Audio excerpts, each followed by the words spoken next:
the government and support the motion this evening.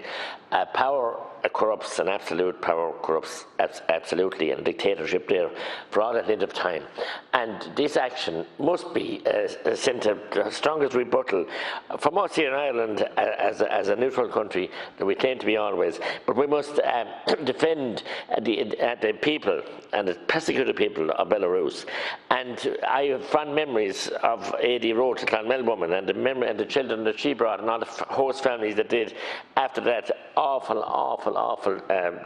tragedy with the nuclear power station. So we have supported, and the Irish people have shown their courage and shown their generosity, and now the government with this motion, I hope, will lay a clear signal to the UN and to the EU that we cannot have our airspace, our European airspace, invaded and a plane forced down by outside. It's an act of war, really, and total oppression, and forced down, and people kidnapped off it, and then we hear the rest of all the intimidation and mistreatment, and forced to make false statements, all because they were trying to promote democracy, and they had the courage to oppose that dictator in an election, and indeed to try and change the way of the life of the people. But Russia has to be held to account as well here, and sanctions, while they will hurt the ordinary people, they are really necessary, really necessary.